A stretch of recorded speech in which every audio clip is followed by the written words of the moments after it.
What's up, y'all? This is Bodacious Faith Part 2. Make sure you look at Part 1 so this makes sense to you.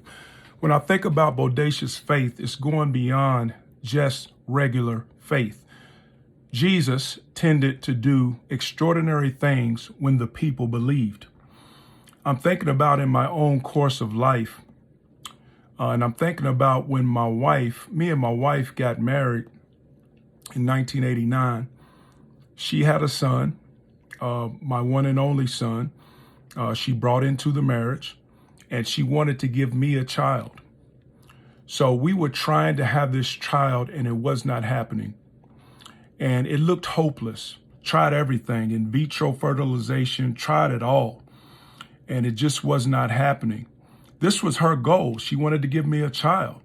You know, I was cool, man. I was happy practicing. Let's keep practicing. Well, it'll happen. Let's just keep practicing. For a man, let's keep practicing.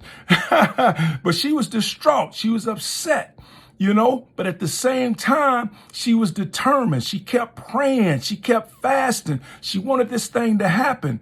So at one point, we got to the point that, hey, we want to have this child. So we ended up adopting a newborn child. That's our daughter, Princess. And I always tell children who are adopted, you are special. The reason why you're special is because you are chosen. We specifically chose you to be your parents. A person where you come together, you have a baby, don't know what's going to come out. That's a God thing. They're both God things. But when you adopt a child, that's the chosen one. That's the chosen child. So that's bodacious faith.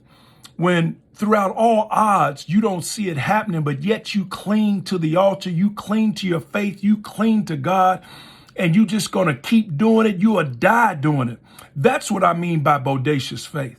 I can remember even as a child thinking about, I'm 5 or 6 years old, wanting to play in the NBA at that age. Nobody was uplifting me except for my father and mother that I could play in the NBA. I had to cling to this belief. I had to practice. I had to shoot thousands and thousands of free throws. I had to practice. Practice. Who needs practice? Well, if you're going to get there, we all need practice. We all need schooling. We all need to sit under somebody and learn. It takes time. I talked to one of my former coaches, Coach Hamilton, who coaches at Florida State, and he talked about everybody wants to be the all-star, but nobody truly wants to go through the process to get there.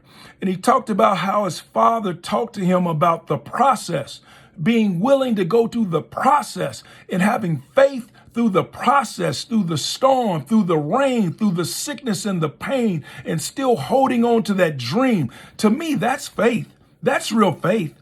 Faith is not getting something immediately. God can do that. He can bless you immediately. But I think most of the time, God tests your faith. It doesn't come immediately. He wants to see how bad you believe that he can do it. He wants to see, do you believe I created the heavens and the earth? Do you believe I can change your financial situation? Do you believe I can take a misfit man and a misfit woman, bring the two together and make them one?